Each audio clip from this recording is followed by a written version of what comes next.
আসসালামু আলাইকুম। এই ভিডিওতে আমি IIT JEE 2012 ক্যাপাসিটর টপিক থেকে আসা একটা কোয়েশ্চেন নিয়ে আলোচনা করব। কোয়েশ্চেনটা খুবই ইন্টারেস্টিং। খেয়াল করো, এখানে বলছে যে এই যে একটা সার্কিট দেয়া আছে। কোয়েশ্চেনে বলছে in the given circuit a charge of positive 80 microcoulomb is given to the upper plate of the 4 microfarad capacitor. অর্থাৎ এই যে 4 মাইক্রোফ্যারাডের একটা ক্যাপাসিটর দেখা যাচ্ছে, এই ক্যাপাসিটরে পজিটিভ 80 মাইক্রোকুলম্ব চার্জ দেয়া আছে তার upper plate. Okay, then in the steady state, আচ্ছা এখানে একটা কথা বলা দরকার যে what is steady state. Steady state হচ্ছে তোমাদের ক্যাপাসিটরের সেই স্টেটটা যে স্টেটে সে আর চার্জ নিচ্ছে না, অর্থাৎ সে যতটুকু চার্জ নিতে পারে ততটুকু নিয়ে শেষ, সে পুরা ফুল হয়ে গেছে, এরপরে সে আর নিবে না। তো এটাই বলছে in the steady state the charge on the upper plate of the 3 microfarad capacitor is. এখন কথা হচ্ছে স্টেডি স্টেট সবগুলাতেই 3 মাইক্রোফ্যারাড যে ক্যাপাসিটরটা আছে তার আপার প্লেটে কী পরিমাণ চার্জ আছে। তো তোমাদের যদি ক্যাপাসিটরের নর্মাল জিনিসপত্রগুলো জানা থাকে তাহলে এই ম্যাথটা করতে তেমন একটা প্রবলেম হওয়ার কথা না। খেয়াল করো, আমি যদি এরকম একটা সেট আপ দিই তোমাকে, ওকে এরকম একটা সেট আপ দিলাম, বললাম যে এখানে প্লাস কিউ পরিমাণ চার্জ আছে, তুমি নিশ্চয়ই বলবে এখানে মাইনাস কিউ পরিমাণ চার্জ আছে। তুমি এটাতেও বলবা প্লাস কিউ পরিমাণ, এটাতেও বলবা মাইনাস কিউ পরিমাণ, পরেরটাতে বলবো প্লাস কিউ, পরেরটা বলবো মাইনাস কিউ। এভাবেই কিন্তু ক্যাপাসিটরের চার্জগুলো জমা হতে থাকে, plus Q minus Q plus Q minus Q plus Q minus Q, এভাবে চলে থাকে, because they are in series. কিন্তু এখানে ঝামেলা হচ্ছে এখানে আসলে নিচের দুইটা প্যারালালি আছে। যেহেতু প্যারালালি আছে সেটাকে একটু ডিফারেন্টলি আমরা চিন্তা করি কীভাবে কাহিনীটা হয়। তোমাদের নিশ্চয়ই এটা জানা আছে, যখন দুইটা রোধ সিরিজে থাকে, প্যারালালি থাকে সরি, তখন যে কারেন্টটা আসে সেই কারেন্টটা দুইটা রোধের মধ্য দিয়ে ডিভাইড হয়ে চলে যায়। ঠিক আছে, depending on the amount of the resistance, কোনোটার রেজিস্ট্যান্স কম থাকে তার ভিতর দিয়ে বেশি কারেন্ট যায়, এবং কোনোটার রেজিস্ট্যান্স বেশি থাকে তার ভিতর দিয়ে কম কারেন্ট যায়, বাট এই কারেন্টেই কিন্তু ডিভাইড হয়ে I1 এবং I2 হয়ে তারপরে পাস করে। তো ক্যাপাসিটরের ক্ষেত্রে কাহিনী অলমোস্ট একই রকম, এখানে ডিভাইড হয়ে আসলে চার্জ, প্যারালাল কম্বিনেশনে আমাদের চার্জটা ডিভাইড হয়। তাহলে খেয়াল করে ভালো করে, 4 মাইক্রোফ্যারাডের আপার পার্টে যদি, আপার প্লেটে যদি আমাদের পজিটিভ 80 মাইক্রোকুলম থাকে, তাহলে লোয়ার প্লেটে কী থাকবে, নেগেটিভ 80 মাইক্রোকুলম। আমি আর কুলম লিখলাম না, আমার জায়গা নেই, মাইক্রো নিয়ে বসে থাকো।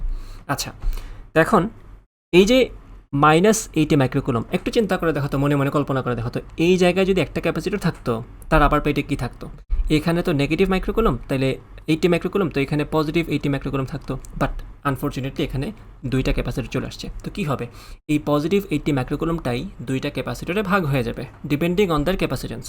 ওকে, আমি এটা শিওর যে 3 মাইক্রোফ্যারাডে যে পরিমাণ চার্জ জমা হবে আপার প্লেটে এবং 2 মাইক্রোফ্যারাডে যে পরিমাণ চার্জ জমা হবে আপার প্লেটে, ওই দুটার যোগফল এই পজিটিভ 80 মাইক্রোকুলম্বই হবে, এটাতে কোনো ডাউট নেই। ওকে, তো আমরা লিখে ফেলতে পারি, আমরা ধরে নিলাম যে 2 মাইক্রোফ্যারাডে জমা হচ্ছে কিউ পরিমাণ চার্জ আপার প্লেটে এবং 3 মাইক্রোফ্যারাডে কিউ প্রাইম পরিমাণ চার্জ জমা হচ্ছে। তাহলে নিঃসন্দেহে এটা আমরা বলতে পারি যে Q plus Q prime is equal to 80 micro, ভুলে যাওয়া আপাতত। ওকে, এটাকে একটা ইকুয়েশন বানিয়ে আমরা রেখে দিলাম। এখন খেয়াল করো, যেহেতু ক্যাপাসিটর দুইটা, এই যে 2 মাইক্রোফ্যারাড আর 3 মাইক্রোফ্যারাডের ক্যাপাসিটর দুইটা প্যারালালি আছে, এটা কিন্তু রোধের মতো এক্স্যাক্টলি যে তাদের দুই প্রান্তে বিভব পার্থক্য সেম থাকবে, অর্থাৎ 3 মাইক্রোফ্যারাডের দুই প্রান্তে বিভব পার্থক্য ভি, 2 মাইক্রোফ্যারাডের দুই প্রান্তে বিভব পার্থক্য ভি, অর্থাৎ তাদের ভোল্টেজ ডিফারেন্স সেম থাকবে। এটাই তো স্বাভাবিক, প্যারালাল কম্বিনেশনে থাকলে তো ভোল্টেজ কনস্ট্যান্ট থাকে বা ভোল্টেজ সেম থাকে দুইটাতেই, 3টা 4টা যতটা ইচ্ছা প্যারালালি থাকুক, সবার দুই প্রান্তের বিভব পার্থক্য সেম থাকবে, দ্যাটস ইট। ওকে, এটা আমরা প্যারালাল কম্বিনেশন থেকে জানতে পারলাম, বা আমরা আগে থেকেও জানি। এখন একটা সূত্র আমরা কাজে লাগাবো, যেটা খুবই সহজ সূত্র, ক্যাপাসিটর চ্যাপ্টারের প্রথম সূত্র, তোমরা এটাই পড়ে থাকো ক্যাপাসিটরের অংশে, C is equal to Q divided by V, তাই তো? এখন খেয়াল করো, দুইটা ক্যাপাসিটরেই কিন্তু এই যে 2 মাইক্রোফ্যারাড আর 3 মাইক্রোফ্যারাড, এই দুইটাতেই কিন্তু ভোল্টেজ সেম, ঠিক আছে? আচ্ছা, ভোল্টেজ যদি সেম হয় তাহলে খেয়াল করো, প্রথম ক্যাপাসিটর যেটা হচ্ছে 2 মাইক্রোফ্যারাডের, এটার জন্য আমরা কি লিখতে পারি, C is equal to Q by V, তো এটার জন্য আমরা লিখতে পারি ভি ইজ ইকুয়াল টু, এটার জন্য আমরা এখানে লিখবো V is equal to Q divided by C, তাই তো? এই যে এখানে ভি সমান কিউ বাই সি লেখা যায় না, সেটাই আমরা এখানে করছি। সো 2 মাইক্রোফ্যারাডে তো চার্জের পরিমাণ হচ্ছে কিউ পরিমাণ, কিউ ডিভাইডেড বাই সি কত, 2 মাইক্রো নিয়ে আমরা পরে আলোচনা করব। এখানেও তো সেম, 3 মাইক্রোফ্যারাডের ক্ষেত্রে তো বিভব সেম, তো ভি সমান কিউ প্রাইম ডিভাইডেড বাই এটার ক্যাপাসিটেন্স কত, 3 মাইক্রোফ্যারাড, তো 3 লিখে ফেলো। ওকে, এখন খেয়াল করো, দুইটাতে যেহেতু বিভব same, V is equal to Q by 2, V is equal to Q prime by 2, 3।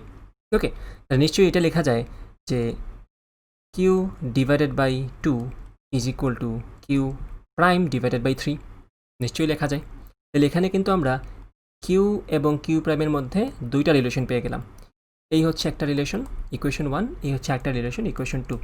এখন নিশ্চয়ই বুঝতে পারছো যে এই দুইটা ইকুয়েশন সলভ করে আমরা কিউ প্রাইমের ভ্যালু, কিউ এর ভ্যালু দুইটাই পেয়ে যাব। কিন্তু কোয়েশ্চেন আমাদের কাজ করছে শুধুমাত্র 3 মাইক্রোফ্যারাডের আপার প্লেটে কী পরিমাণ চার্জ আছে, অর্থাৎ আমরা এখানে শুধুমাত্র কিউ প্রাইম নিয়ে বিচলিত। ওকে, আমরা এক কাজ করি, আমরা এখান থেকে লিখে ফেলি যে Q is equal to Q prime into 2 divided by 3 লেখা যায় এটা থেকে এটা। এখন এক কাজ করি, আমরা কিউ এর জায়গায় এখানে এই মানটা বসিয়ে দিই। তাহলে কী হবে খেয়াল করো, 2 Q prime divided by 3 plus Q prime is equal to 80। Solve করে ফেলো কষ্ট করে একটু, দেখো 3 হচ্ছে আমাদের লসাগু, তাহলে 2 Q prime plus 3 Q prime is equal to 80। Okay, তাহলে উপরে আসতেছে আমার 5 Q prime is equal to 3 8 24 240। তাহলে এখান থেকে আমরা কি লিখতে পারি যে Q prime is equal to কী হয় খেয়াল করো,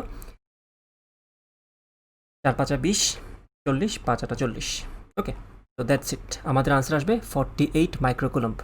this is the answer, option C is the answer, যে 3 মাইক্রোফ্যারাডের আপার প্লেটে 48 মাইক্রোকুলম্ব চার্জ জমা হবে।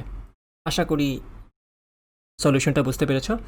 এরকম সামনে আরও ইনশাল্লাহ ভিডিও দিব, তোমরা কমেন্টে বলতে পারো কোন প্রবলেমের সলিউশন তোমাদের লাগবে, বা আমি বেছে বেছে যতটুকু তোমাদের এইচএসসি সিলেবাস বা আমাদের কারিকুলাম অনুযায়ী যতটুকু আমাদের দরকার সেই প্রবলেমগুলো আমি সলভ দেওয়ার ট্রাই করব। কারণ বুঝতেই পারছো আইআইটির সিলেবাস কিন্তু আমাদের সিলেবাসকে অনেকটাই ক্রস করে চলে যায় অনেক দূর।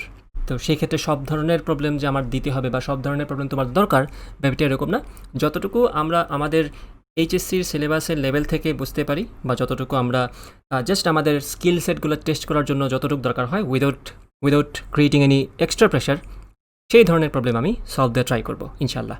ওকে, সো যদি এই ভিডিওর সলভটা বুঝে থাকো, যদি ভিডিওটা ভালো লেগে থাকে, সলিউশনটা যদি ভালো লেগে থাকে, then please do share this video and please do subscribe to my channel for getting the updates.